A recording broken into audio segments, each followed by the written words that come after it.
Samuel chapter 11. We do have a load of spare Bibles up at the back if you prefer to use a Bible. I know the reading comes up on the screen, but if you prefer to have a Bible.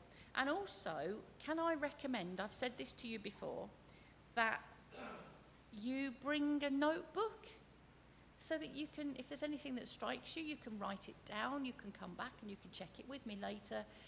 You can go back and reflect on it during the week. You can look more into it. Or like today, there are a couple of other Bible references that I'll be giving us. So, it's nice if you can write those down and go back to them later in the week. But we're on our the fourth woman in our series of the women named in Jesus' family tree. And so today we are looking at Bathsheba. Actually, she's not quite named in Jesus' family tree. And we have the three women who are named, and then it says Uriah's wife in most translations. But our women so far have been a pretty mixed bunch, haven't they? We started with Tamar, who, through her father-in-law Judah, gave birth to twins, Perez and Zerah, and thus began the tribe of Judah.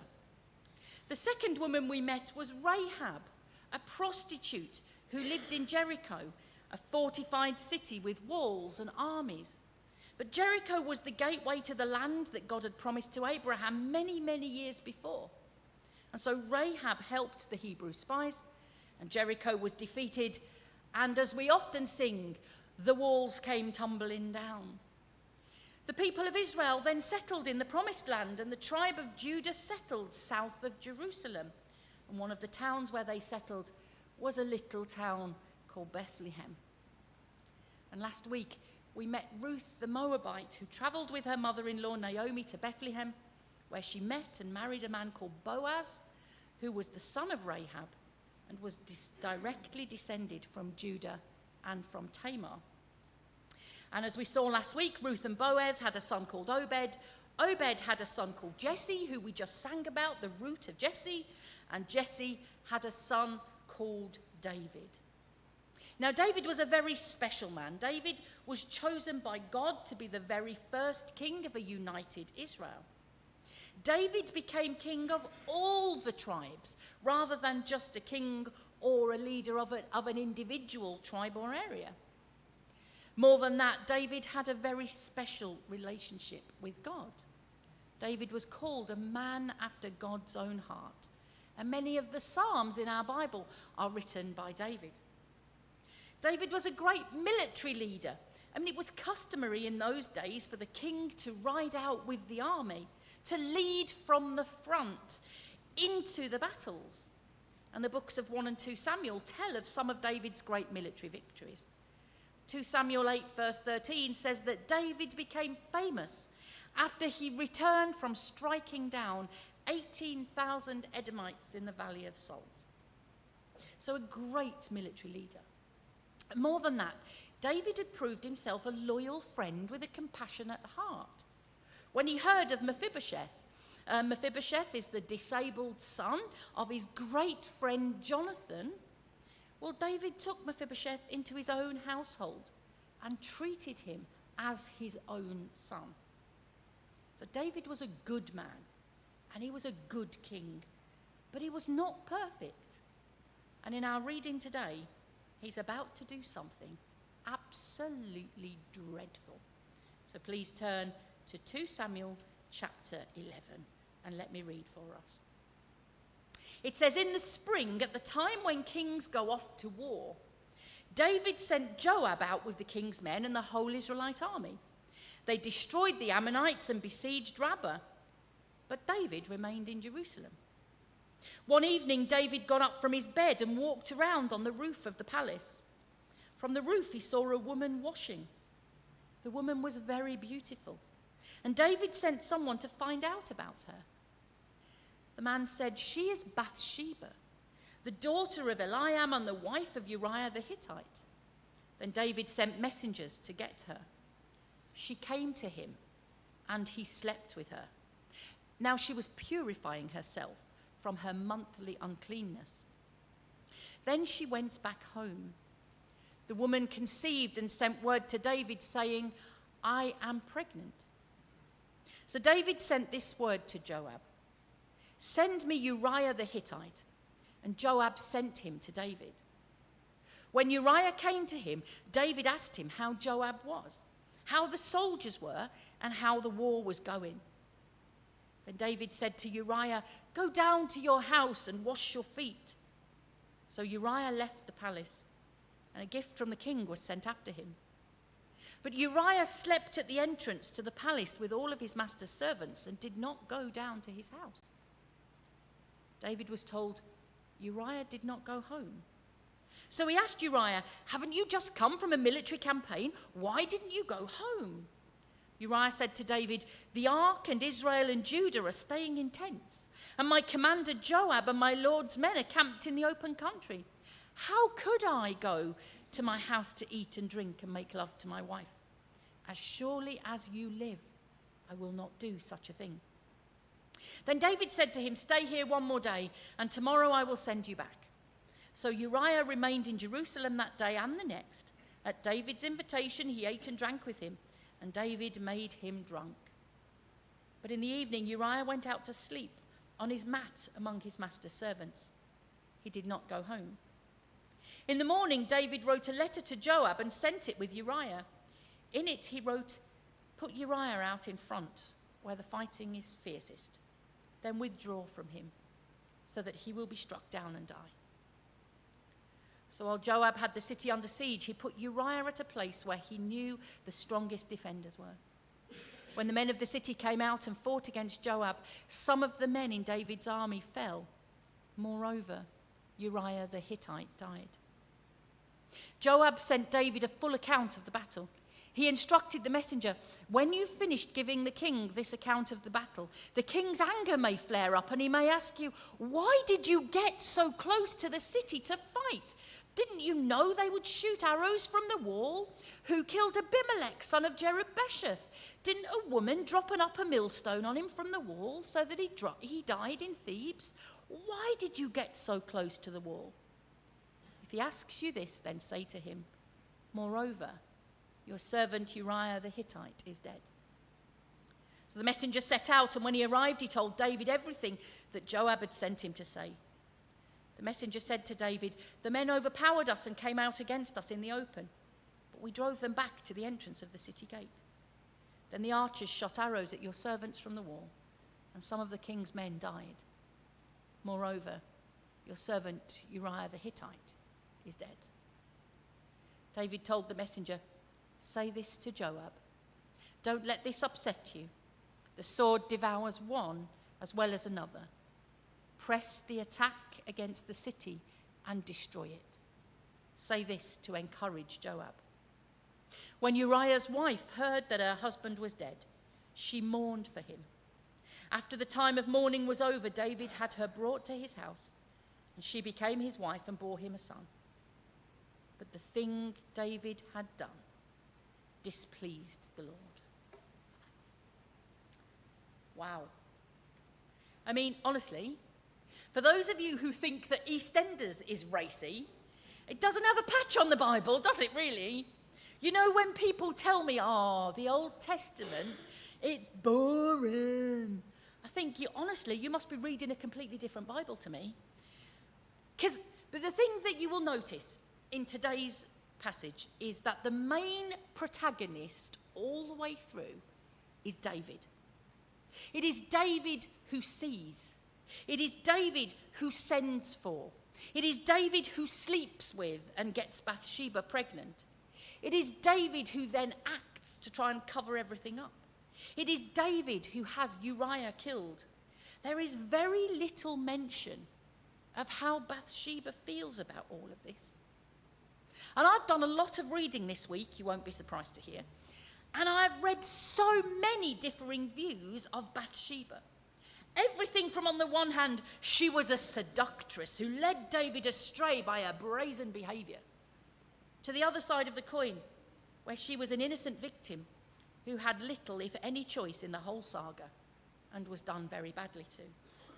So let's see what we can find out about Bathsheba.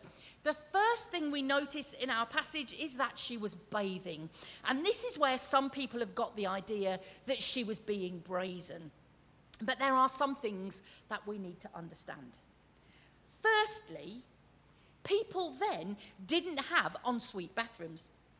In fact, they didn't have a bathroom at all. It wasn't that long ago in this country that we didn't have bathrooms. In my very first rented flat that I shared with Adrian's cousin Sandra, we had a bath in the kitchen. It was in the kitchen, and we put a Formica cover over the top of it to turn it into a kitchen worktop when we weren't using it as a bath. Genuine. In my very first flat, we didn't have a bathroom. And in Bible times, people would have washed at the well, or at the stream, or at the river, or somewhere like that. A public shared space. People nowadays get completely undressed to bathe. But when you watch people in other countries who have to wash in public places, they keep their modesty covered. Bathsheba was a young woman who would have known how to bathe modestly. And verse 4 tells us that Bathsheba had purified herself from her monthly uncleanness. Men, you might want to just block up your ears for a minute. Because women, when they were on their monthly period, were considered unclean. And at the end of their period, in the evening, as the law dictated, they had to ritually wash. They had to do certain things in a certain way. And it was rituals of purification. So she was simply doing what the law told her that she had to do. And the chances are, realistically, that Bathsheba would not have been the only person at that time in that place that David would have seen bathing. But she was notably beautiful. I read one commentator, I threw him up the wall, you'll be pleased to hear, but I read one commentator who suggested that Bathsheba was flirting with David. But the passage tells us at the very beginning that this is the time when kings are usually at war. Her husband and her father were out on the battlefield. David had never stayed behind before. Bathsheba probably had no idea that David was even at home. But David is at home, and he sees Bathsheba, and he asks who she is. And this bit is crucial, because we miss it every single time. David is told she is the wife of Uriah the Hittite and the daughter of Eliam. Now, this doesn't mean a lot, and this is why you need a notebook. This doesn't mean a lot until we read 2 Samuel chapter 23. 2 Samuel chapter 23 tells us about David's 30 mighty men. And these are men that David went to battle with. These are men who stood with David before he became king. These are men who helped him to beat Saul and to become king. These 30 mighty men are his most loyal and his most trusted men. And if we read 2 Samuel 23, named among David's 30 mighty men are Eliam, Bathsheba's father, and Uriah the Hittite, Bathsheba's husband. So it's like David says, who is that? And he's told that's Bathsheba. She is the daughter of one of your most trusted companions. And she is the wife of one of your most trusted companions. But David is the king. And you don't defy the king. So he sends for Bathsheba. And he sleeps with her. Now, this is where some people say that Bathsheba is guilty. Couldn't she have refused? Couldn't she have just said no? Well, no, she couldn't. Bathsheba, in that moment, was in an impossible situation because the law and the culture were both stacked against her. On the one hand, to lie with David means committing adultery. On the other hand, not lying with David means refusing the king, both of which are punishable by death. What on earth could she do? And so after he'd slept with her, David sent her away again, sent her back home. And maybe he was thinking, oh my goodness, this is terrible. This was a mistake. This was a one-off. No one ever needs to know about it. We can pretend it never happened. But the worst thing happens. Bathsheba is pregnant. And now her life and his reputation are in danger. If it becomes known that she is pregnant while her husband has been at war, she will be found guilty of adultery and will be stoned to death. So David plots a scheme to take the heat off. He sends for Uriah the Hittite, Bathsheba's husband, and he thinks, well, if Uriah can just go home and sleep with his wife, then the child can be passed off as Uriah's. Problem solved. But Uriah is a better man than David. Uriah is a good man and he's a righteous man and he doesn't go home. He sleeps at the entrance to David's home with the king's servants. So David, in his panic, he tries again and he gets Uriah so drunk that he can send him home. But again, Uriah sleeps in the entranceway with the servants. So David arranges to have Uriah killed and he sends a message to Joab, his chief general. And he puts the letter in Uriah's own hands to give to Joab. Uriah carries his own death warrant to the front. And Uriah is put right at the front where the fighting is fiercest and he and other men are killed. And we're told that Bathsheba mourns the loss of her husband. And then David takes Bathsheba back to his home and she becomes his wife. And she gives birth to a son. But we are clearly told that God is displeased with David. Now, you've probably figured out by now that I don't hold much truck with all of these commentaries that I've read, with some of the ones mostly written by men, that suggest that Bathsheba is a temptress, a seductress, and it's all her own fault. And that there are clues. If we continue reading, there are clues that show us that this is not the case. You see, God acts. You know, we're told that God is displeased with what's happened. Well, God does something about it. And he sends a man called Nathan to go and see David. Now, Nathan is a prophet of God. And Nathan goes and he tells the King David this story. He says this: there were two men in the same city, one rich, the other poor. The rich man had huge flocks of sheep and herds of cattle. The poor man had nothing but one little female lamb, which he had brought and raised. It grew up with him and his children as a member of the family. It ate off his plate and drank from his cup and slept on his bed. It was like a daughter to him. One day a traveller dropped in on the rich man. He was too stingy to take an animal from his own herds or flocks to make a meal for his visitor. So he took the poor man's lamb and prepared a meal to set before his guest.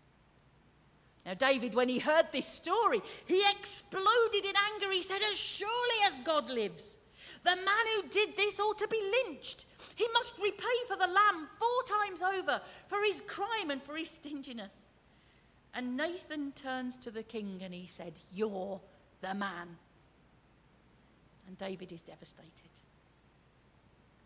But look how God portrays Bathsheba in this story as a little lamb. Again, that picture of innocence. God in no way holds Bathsheba responsible for the things that have been done to her. And if this morning you are sitting here and you have been through dreadful things, you need to hear this morning, God does not hold you responsible for the things that have been done to you. So Bathsheba is widowed. And now she finds herself one of the king's wives. I mean, he already has several. And she's given birth to a son. But the son becomes ill and ultimately died. So this poor woman, who less than a year ago was living in a house married to Uriah the Hittite, finds herself doubly bereaved, mourning the loss of her husband and her son. I cannot imagine the depth of grief that she must have felt. But I know that there are some of you here that can. And I'm not going to pretend to give a trite answer, because some hurts are so deep and so raw, you wonder if you will ever recover. And some people here have been treated appallingly by men.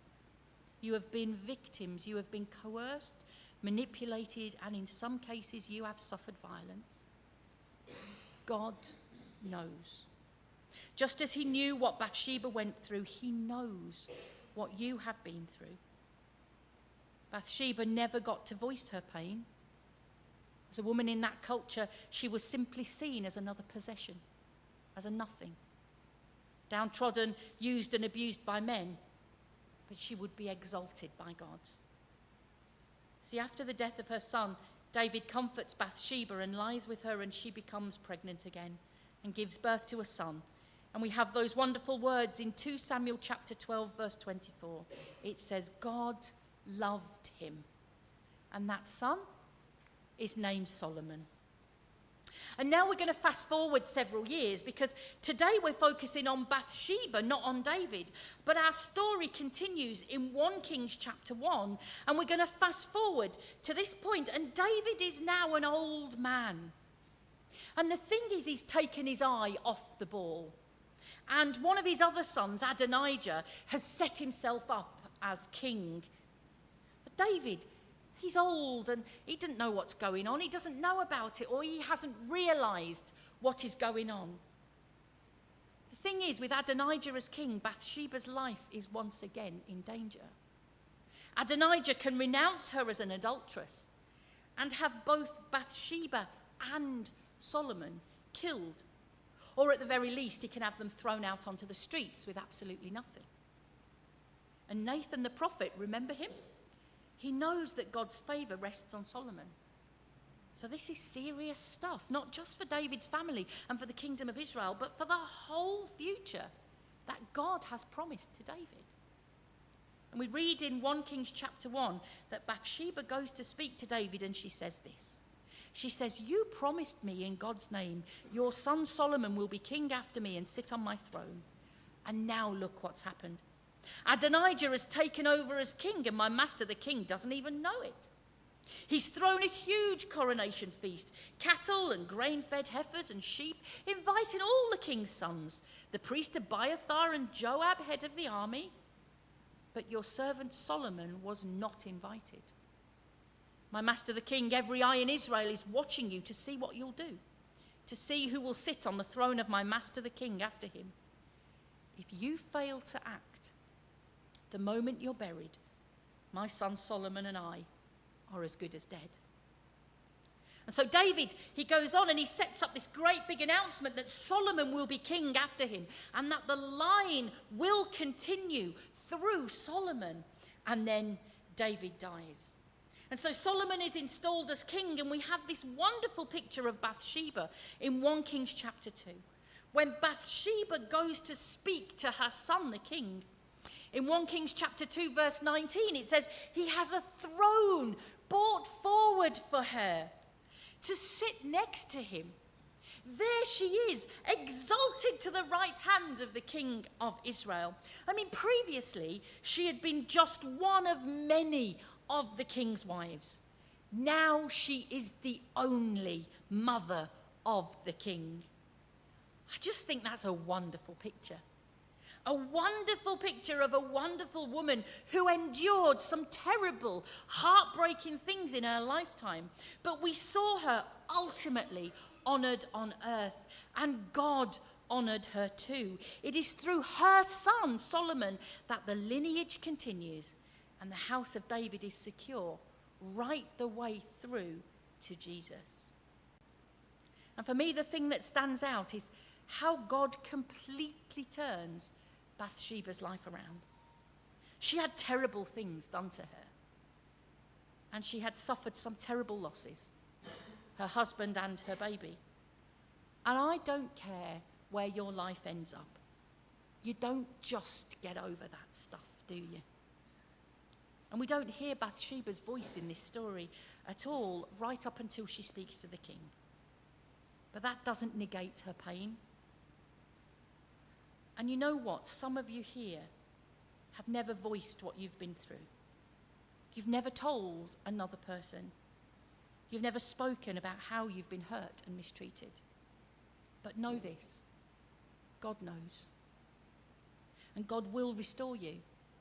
And God will lift your head. God will build you up where you have been knocked down, where you have been battered and bruised. God will heal you. God exalted Bathsheba to the position of Queen Mother. But even long after her time on this earth, her story is still told.